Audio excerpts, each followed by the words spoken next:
at the door, based on a chilling true story, or at least something that felt real enough to never be forgotten. Noah was a quiet, introverted man. After a painful breakup, he moved into an old wooden house on the outskirts of town, hoping for peace, a place to escape the noise in his mind. The house was small, worn down, with creaky floors and tall trees all around it. The silence at night was heavy, sometimes too heavy. The first week passed without incident. Noah spent his days reading, brewing coffee, and trying to feel human again. But on the 8th night, something changed. That night, the rain was relentless. Wind howled through the trees and rattled the windows. It was around 10:43 p.m. when it happened. Knock, knock, knock. Soft, but deliberate. Noah wasn't expecting anyone. He stood up cautiously and made his way to the front door.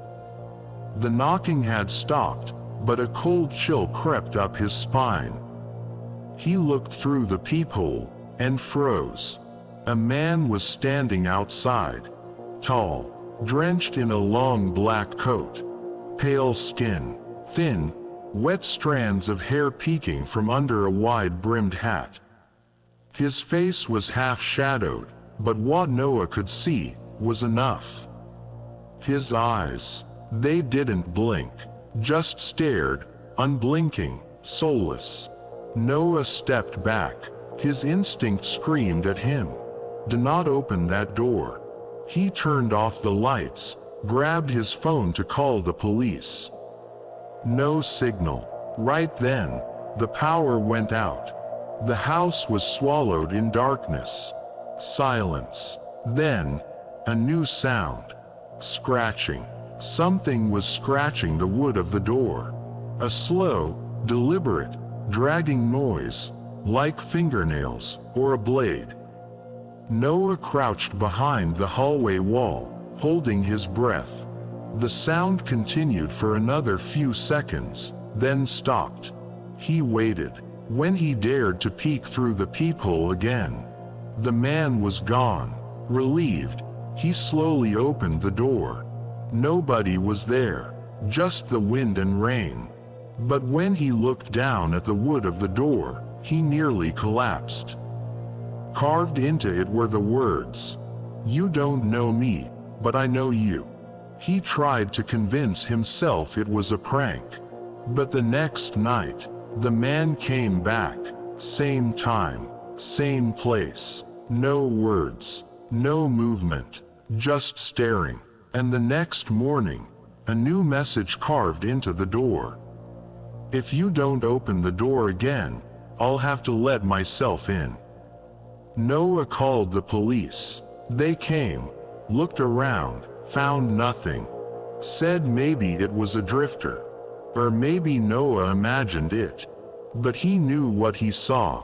On the third night, things turned horrifying. Noah woke up to find the back door of the house slightly open. Just a few inches. There were muddy footprints on the floor, leading into the living room. No signs of them going back out. Noah started barricading the doors. Chains, nails, cameras. But none of it mattered. A few nights later, he woke up to the final message carved into the door. "Now it's my turn. You had your chance." That night, there were no knocks. No sounds.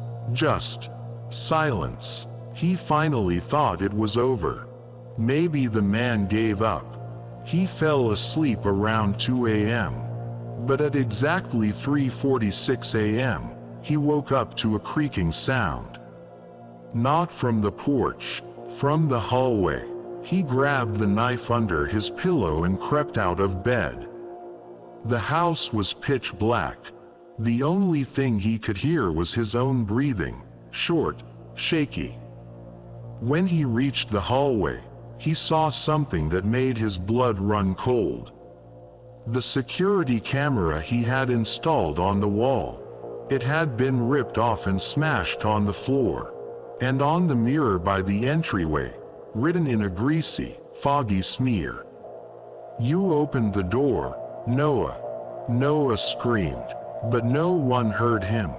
The next morning, neighbors reported hearing the doorbell from Noah's house. They looked outside and saw a tall man in a long black coat.